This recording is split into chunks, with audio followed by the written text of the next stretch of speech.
Retour cette semaine à Montluçon pour vivre ensemble dans quelques instants la finale de la Coupe de France 2004 entre Nice et Montluçon. Nice c'est le finaliste d'il y a 2 ans. Montluçon c'est le tenant du titre. Ce sont les 2 favoris que l'on attendait au rendez-vous. Ils sont là, Jean-Michel.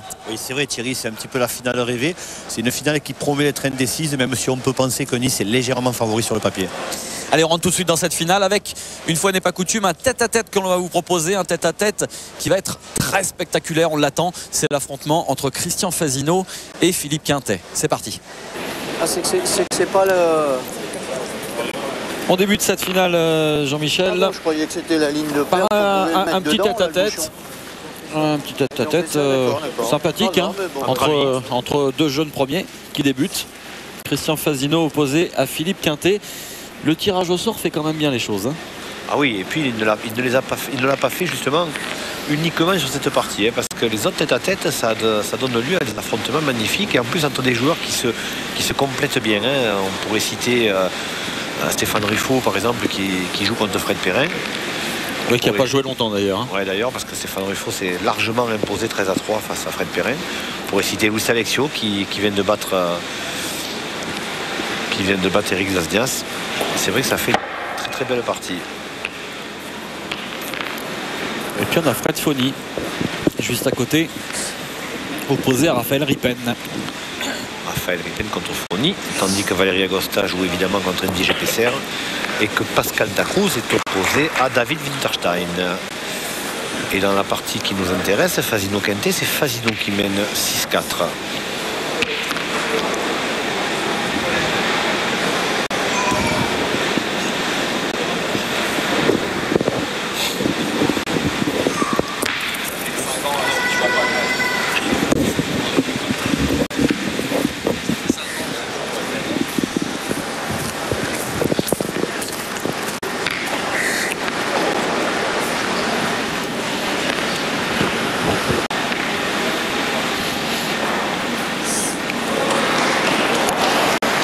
Christian Fasino, que l'on n'avait pas vu, hein, encore dans cette Coupe de France 2004.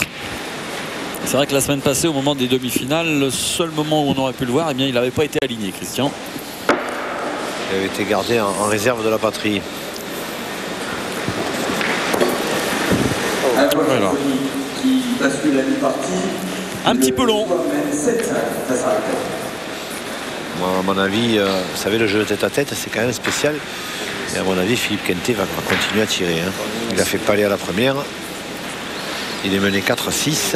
Il le mène pour revenir. Il ne va pas se gêner.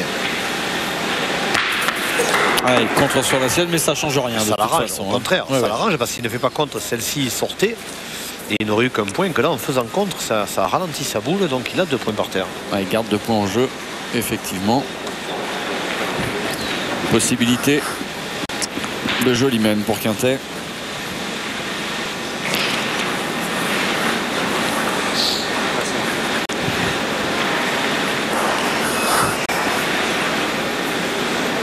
Alors Fasino évidemment va gagner le point. Maintenant reste à savoir est-ce qu'il va jouer face au boulot de Quintet ou est-ce qu'il va essayer d'envisager le but pour essayer d'imposer à Philippe Quintet un tir difficile. Ah, c'est ce qu'il essaye de faire. Il est derrière. Donc, il n'aura pas contre-but, c'est sûr, hein. Ah, il n'est pas content d'ailleurs de sa réalisation, Fasino. Il a raison. Pour une fois, on a coutume de dire que parfois il se plaint pour rien. Et là, il a raison, c'est pas bien joué parce que... Il va en prendre 3 a priori. Ah, attendez, il faut encore frapper. Ah, si c'est frappé, oui, mais avec Quintet en général, c'est frappé. Et c'est carreau. 3 points pour Philippe Quintet. La mène parfaite, hein, en tête-à-tête. C'est exactement le genre de mène dont on rêve dans un tête-à-tête. Et Quintet qui, pour la première fois de la partie, va passer devant Jean-Michel. Ah oui, nous attendait Philippe Quintet. C'est vrai que 7-6. Et c'est vrai que le jeu de tête-à-tête, on a rarement eu l'occasion d'en montrer sur Sport Plus. Mais c'est un jeu complètement différent. Évidemment, ça reste de la pétanque, mais je crois que ça n'a pas grand-chose à voir avec le doublette et le triplette. C'est un jeu qui tactiquement est totalement différent. Il est pas bon peut-être, hein. Ah, Philippe, il est pas bon là, peut-être. Non. Ah, alors Christian Fasino le voit long. Je te le demande avant.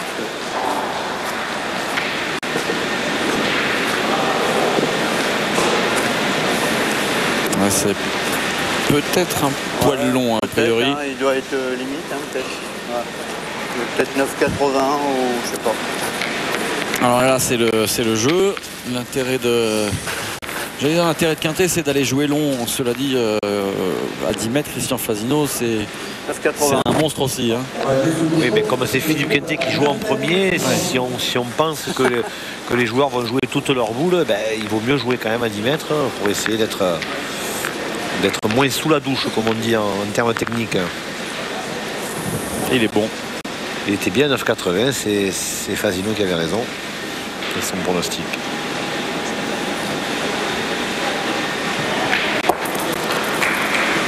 Bien pointé.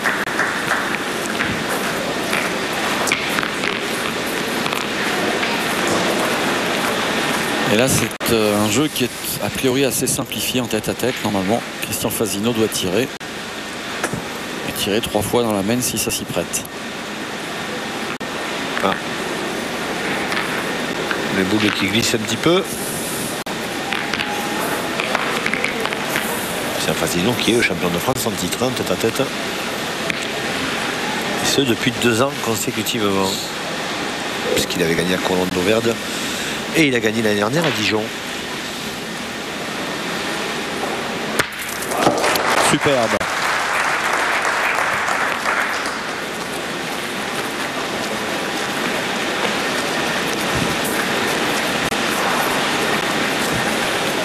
Alors le jeu pour Quintet, c'est de continuer à pointer, Jean-Michel, ou de retirer sur la boule de Fasino? Non, il faut pointer, c'est loin. Et là, il va pousser Christian Fasino à tirer 3 fois. En plus, il a toujours la possibilité de se mettre face au but. Ou en contre devant la boule. Ah, je pense qu'il va plutôt jouer au but, mais c'est vrai que oui, il peut éventuellement aussi se jouer devant la boule.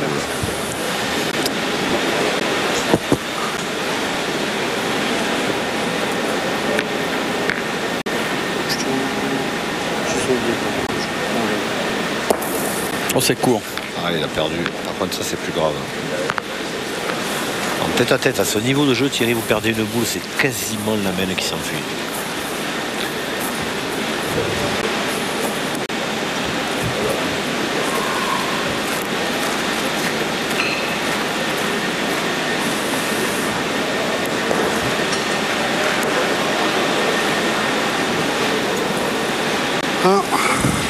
En même temps, il va tirer pour éviter de prendre une grosse main, Philippe Quintet, parce qu'il sait que... Ah, carreau. Il sait pertinemment que Christian Fasino ne manquera pas 2 fois s'il regagne le point. Donc autant essayer d'éviter de prendre une grosse main. Et on met un petit coup de pression sur Christian Fasino parce que le carreau était absolument parfait. Ah, magnifique, ouais. Presque trop, parce qu'il aurait aimé qu'elle revienne un petit peu sur le bouchon, hein, Philippe Quintet. Mais c'est vrai qu'il a parfaitement réussi à son tir. Évidemment, Quintet ne marquera pas. Mais avec ce carreau, il peut peut-être gagner un point et ne perdre qu'un point au lieu de 2, comme on peut le penser.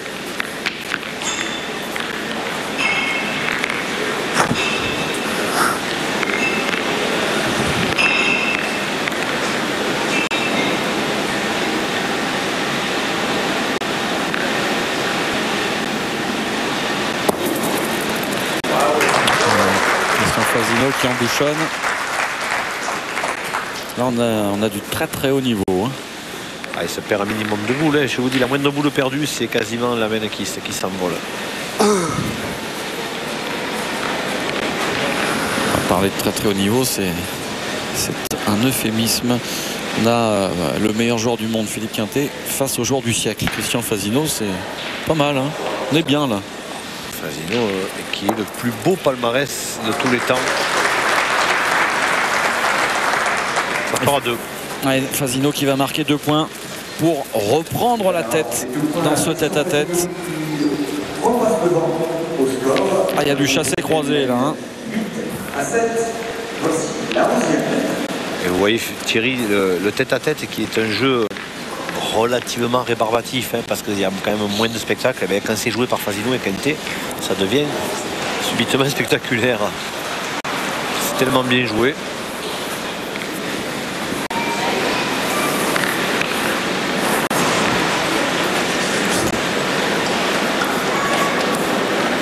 Alors là, Fasino il s'est trompé. Ça va pas améliorer son sourire. Il est farci. Hein. Il est farci.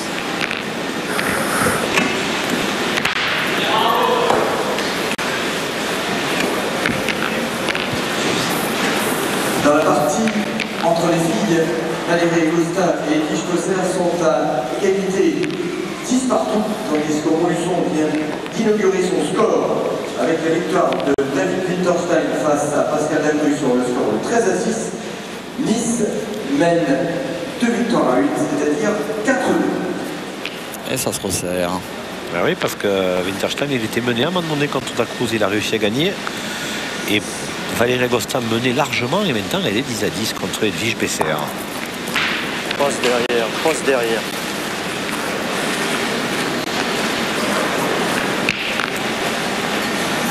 Alors à mon avis, Philippe Quintet va tirer.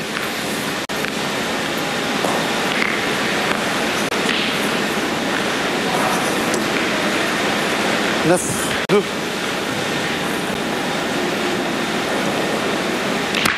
Et carreau. Ah, c'est impressionnant. Hein. Il est bien Philippe Quintet là. Il est pas mal. Il faut ni mène largement hein, face à Raphaël Ripen. Tous les Niçois qui ont un gros week-end à négocier parce que sitôt cette finale de Coupe de France terminée, on va reprendre les voitures, on va faire 700 km et on va aller jouer les qualifications départementales demain matin. Avec Quintet, avec Suchot. Ah ouais. Non, Philippe Suchot, on en parlait tout à l'heure. Parce que Montluçon, il est quasiment à la maison, lui. Hein. Oui. Et il va quand même aller faire 700 km pour aller jouer les qualifs là-bas. Ceci dit, Christian Fasino, il va aller jouer au Provençal, lui. Oui, mais il a moins de kilomètres à faire. Il a moins de hein. kilomètres. Il va aller jouer chez le cousin. Il va aller à Vichy, c'est chez son cousin Michel Sédolin qui chaque année fait cette très belle épreuve de jeu provençal.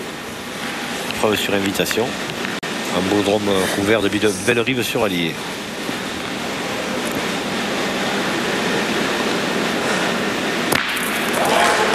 Bien fait. Ça fait 2. Alors maintenant, il avait essayé déjà de se coller, il n'était pas complètement parvenu à le faire. Il va réessayer Fasino, il va essayer de se mettre face à la boule de Quintet.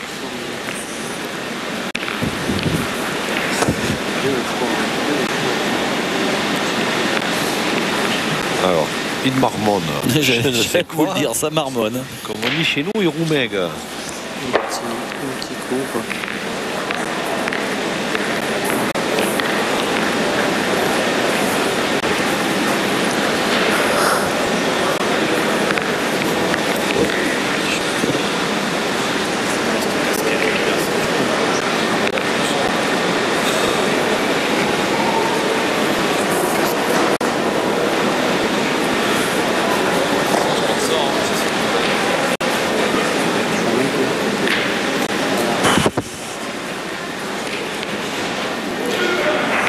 Alors, but du jeu, venir se mélanger dans la boule de Quintet.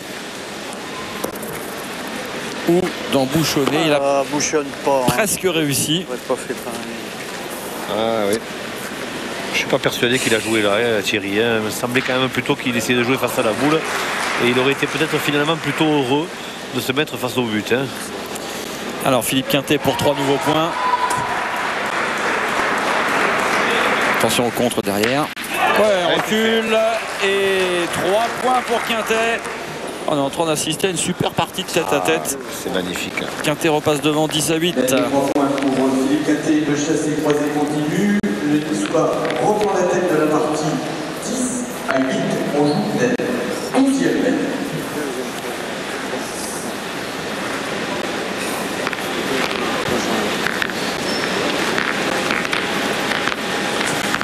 Alors, Philippe Quintet, est-ce qu'il va prendre l'option de jouer pas trop loin? À mon avis, non, il va quand même essayer de rester dans des limites de, en de 9 limite à haute. 10. Il faut rester très haut.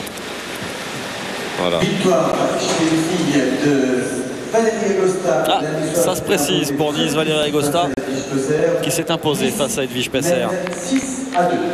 Ah, Valérie Agosta, elle a tremblé quand même, hein, parce qu'elle menait largement 10-4. Elle est revenue Edwige Besser à 10-10 et maintenant, finalement, la Niçoise s'est imposée.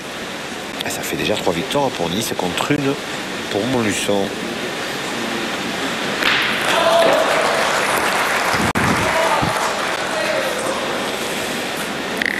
Il reste donc 2 tête à tête.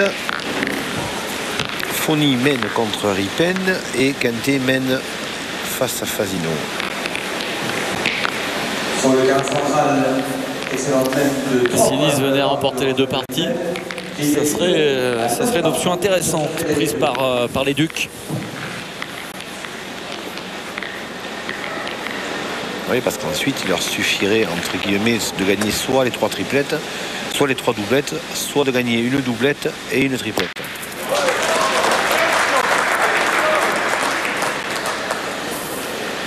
Alors Philippe Quintet, à mon avis, il ne va pas faire ce qu'il a fait tout à l'heure, il va retirer immédiatement. Tout à l'heure, il a pointé, il a perdu. Chat échaudé, crème le froid, il va tirer. Ah oui. Ah, vous le connaissez bien, hein. Avec le temps. Eh, il a manqué.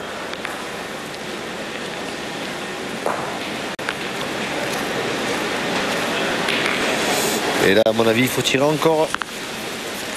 Pas droit. Il faut tirer encore. S'il fait palais, il ne perdra que 2 points. Alors qu'en pointant, il en reste que 3. Le public montluçonnais qui est venu en nombre ce matin pour cette finale. C'est vrai que c'est un loisir intéressant dans une région où...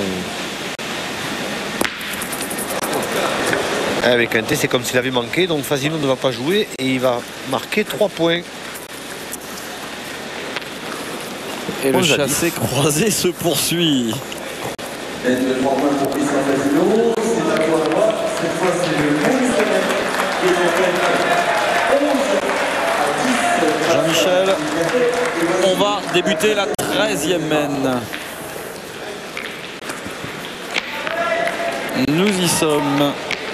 11 à 10 contre Fasino, un chassé croisé depuis le début. Mais petit avantage, c'est Fasino qui commence. Donc c'est Quintet qui a l'avantage en début de mène. Ah oui, s'il tire bien 3 fois, il a gagné. Oui, sauf qu'à mon avis, ce coup de Fasino, si Quintet part à l'attaque et commence à faire un carreau ou deux, Fasino il va pas pointer la 3e. Hein. Il va retirer, oui. Ah, il est 2 mètres long. Ah, vous comprenez qu'il n'a pas envie de le mettre trop près. Hein.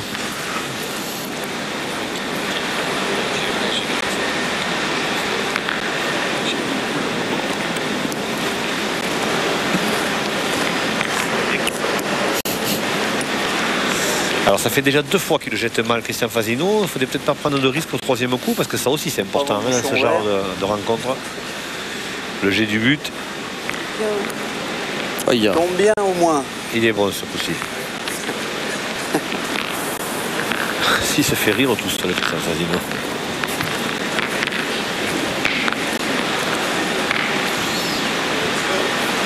L'électricien de Montluçon, à qui on doit ce bel éclairage, hein, ici dans ce parc d'exposition, Théophile Giraud.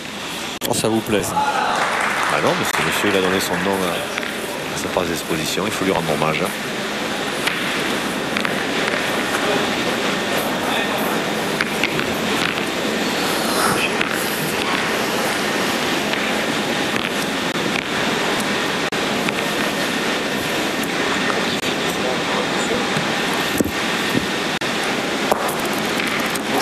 Bouchonne un peu. Eh bien non. Ah, il a quasiment bouchonné. Hein.